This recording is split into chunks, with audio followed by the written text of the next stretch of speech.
Yo guys, and today I'm gonna be talking about a manhwa Sweet Home. I was meant to read this time ago, but I only got around to reading it now because when I first started reading manhwa, I just like manhwa is just for having a good time and just enjoying it. It's not really meant to be some complex thing or something. Like you just read it to have a good time. So if you're wanting to get into manhwa, like don't really expect like AOT level stuff. Like they're just chill and laid back really. They're just fun reads. I would like compare Sweet Home to more like a manga type manhwa, if that makes sense. Because as I was saying earlier, manhwas are just fun to read, chill, laid back. You enjoy the characters. The story is not really all of that, not really complex. It's just fun. But yeah, this is more of a manga type manhwa, I guess. Oh yeah, I plan on reading Bastard after this. I heard they're made by like the same author, and like apparently Sweet Home has nothing on Bastard. Like apparently like, Bastard is like 100 times better, and like people even say Sweet Home is like mediocre compared to it, and Sweet Home is sick. Like I can't even like, especially the theme. Like the theme it has is probably one of my favorite themes in anime slash manga. So when that theme comes up, it's just sick. Since I'm talking about a theme, I'll just say it. The theme is just human nature, but I'll go into that later. But yeah, I want to get into Sweet Home now. So basically, the main character is a recluse. So he's a shut-in basically. So he's stuck in his room and everything. And from what we see at the start, you kind of see him as a dickhead because of like just how he acts. And his parents go on and die on a field trip. This then leads him to move to a new like apartment for cheaper, and then you meet some of the side characters there, and then there's like an outbreak of a virus or whatever, which turns people into monsters. Kind of. It's not really monsters, but yeah, I want to just explain it.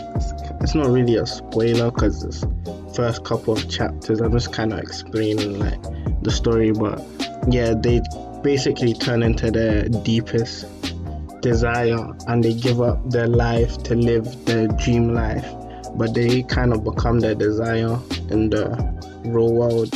That's the best way to explain it in my mind. That's how I see it. But yeah, there's not really like a main antagonistic force in the show, which I mean, why would they be? Like, it's a virus. But yeah, like you'll see how they kind of become the way they are. So sometimes you feel sorry, like they just do their job, kind of like, because they're in like an apartment, they'll go into a room and see stuff about the guy or girl, if that makes sense, and then they might have turned into the monster or whatever. One thing I kind of enjoyed, they kind of have like a realistic aspect to how it's approached, not that everyone just randomly awakens power to counteract it, which happens sometimes. It's kind of like they are struggling to survive with their infected. I feel like the side characters get the job done, but there's nothing like special. For example, they don't really stand out. Like they just do what they're meant to do, which is a good thing. It's not like they're just why is this person here?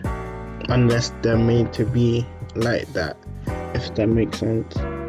For example, in my opinion, the main character outshines all of them. I mean, we kind of get the most development on him, especially with where I'm at. I've only read like 72 chapters, so there's like 140, so I don't really know. But yeah, as of right now, like I just like him the most developed, gone into and stuff. Yeah, but yeah, with the side characters, yeah, they're calm, like they're okay. They're nothing special. Get the job done. That's really what you kind of need from them. Anyways, I'm gonna kind of go into why like you should definitely read this if you haven't. But my favorite thing about Sweet Home is just the main theme, which is human nature and like their desire. For example, I don't know the exact saying, but like the saying where you'll never understand the true person's intention until they're put in like a dangerous situation or their will to live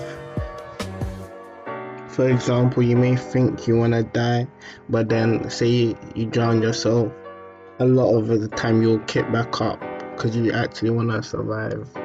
But yeah, I don't know, some people like, I don't know, that's a bit too touchy, but if you get where I'm coming from, that's what I mean. Like, you may think you want something, but you actually don't.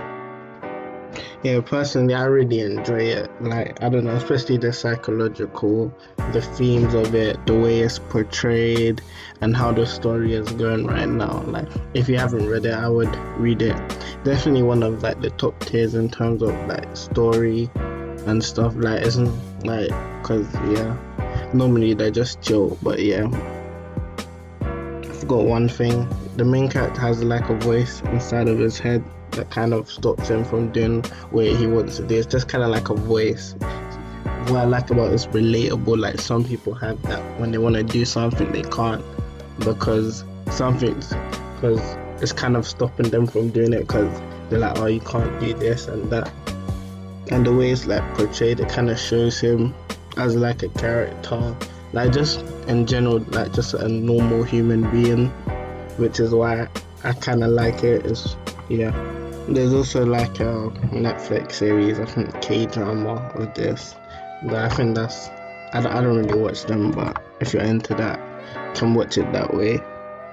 But I will say the antagonistic force as a whole, just about the monsters in general that we see, they are pretty sick. Like, I kind of like how that you see their desires, like their desire, for example, I don't really want to spoil too much, but there's a guy who has a long tongue and he kind of leeches as like sucks the life out of people, and what you can say that guy was just leeching more life, like he just took stuff from people and then like their desires kind of manifest into the real world while they live their dream life inside of themselves.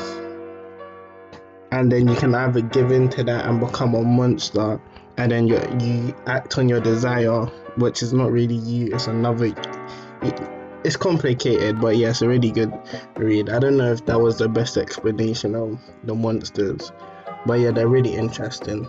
Like, you don't really see them or like their backstories or whatever. You kind of just guess off their desires, and that one thing I like is you don't really get the backstory of all the monsters, so you kind of have to perceive it from yourself. So yeah, I kind of like it like that. Like, it's your own judge, it's your own opinion on it, basically. What I also like is how it kind of shows how everything is kind of corrupted in a way, because don't get me, like, if your desire is something good, like, you cannot attack people, but it kind of just shows how reality is, and like the people you perceive as nice are not always seems what it seems to be, which is one reason why I like it as well. I don't know, this show is called Manhwa. You should definitely read it, and I can't wait to read Bastard, considering how Bastard is like billions of times better than this. I don't know, man, just a manifestation of desires and just the realness of human beings when they're just put in a situation. I don't know, that is just so appealing to me, to being able to read that. And I don't even really read, like, I just read stuff that I'll find fun, which I think like a lot of people forget. Like, I'll be like, oh, my favorite anime is Naruto, and they'll be like, oh, Naruto is so shit, I don't blame you. Am I not allowed to enjoy it? Like, bro, you can enjoy something that's bad just because it's fun. And yeah, I don't know, man, I feel like a lot of people forget that, and like it has to be AOT complexity or whatever, bro. Like, just let me read something that's fun, bro. I don't care how good it is, I don't care. If it's an enjoyable read for me, of course. Like, what? Man said I have to like it because AOD targets all of these stuff. I think the nature of just it, like, I really fuck with that theme. I don't know, it's one of my favorites. That's why I really like shows like Hell's Paradise, that. But yeah, and it's kind of psychological. But yeah, I'll save that for another video. This is just kind of like just what the show's about, really. Hope you guys enjoyed.